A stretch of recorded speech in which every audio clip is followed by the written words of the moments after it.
அவர் என்ன திட்டத்தை கொண்டு வந்தார்? தமிழகத்துக்கு மோடி என்ன செஞ்சாருன்னு கேட்கிற முதலமைச்சருக்கு பதிலடி இதோ. விவசாயிகளுக்கு தோள் கொடுக்கும் விதமாக ஆண்டுக்கு 6000 என இதுவரை ரூபாய் 9008 கோடியே 59 லட்சம் ரூபாயை வழங்கியுள்ளார் மோடி அவர்கள். இது முதல் சாதனை. தமிழக கிராமங்களின் குடிநீர் தேவையை போக்கும் விதமாக ஜல் ஜீவன் திட்டம் மூலம் 78 லட்சம் குடிநீர் குழாய் இணைப்புகளை வழங்கியுள்ளார். இது இரண்டாவது சாதனை. சிறு குறு தொழில் வளர்ச்சியை மேம்படுத்த சுமார் 2.43 லட்சம் கோடியை வழங்கியுள்ளார். இது மூன்றாவது சாதனை. பிரதமரின் கிராம் சதக் திட்டம் மூலம் 16,856 கிலோமீட்டருக்கு கிராமப்புற சாலைகள் வழங்கியுள்ளார். இது நான்காவது சாதனை. ஜன்தன் திட்டத்தின் மூலம் 1.50 கோடி பேருக்கு வங்கி கணக்கை வழங்கியுள்ளார். இது ஐந்தாவது சாதனை. காலை உணவு திட்டமான போசான் திட்டத்திற்கு ரூபாய் 355.7 கோடி வழங்கியுள்ளார். இது ஆறாவது சாதனை.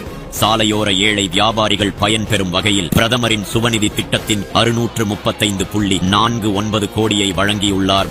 இது ஏழாவது சாதனை. எளிய மக்களுக்கு மலிவு விலையில் மருந்துகள் கிடைக்கும் வகையில் தமிழகத்திற்கு 910 மக்கள் மருந்தகங்களை வழங்கியுள்ளார். எட்டாவது சாதனை. பிரதமரின் ஆவாஸ் யோஜனா திட்டத்தின் மூலம் இதுவரை தமிழகத்திற்கு மட்டும் 6.81 லட்சம் வீடுகளை வழங்கியுள்ளார். ஒன்பதாவது சாதனை. தமிழகத்திற்கு மட்டும் 15 புதிய மருத்துவக் கல்லூரிகளை வழங்கியுள்ளார் பிரதமர் மோடி. 10வது சாதனை. இப்படி இன்று முழுவதும் என்னால் பட்டியலிட்டுக் கொண்டே இருக்க முடியும். தமிழகத்துக்கு மோடி என்னதான் செஞ்சாருன்னு கேட்கிறவங்களுக்கு இந்த வீடியோவை ஷேர் பண்ணுங்க.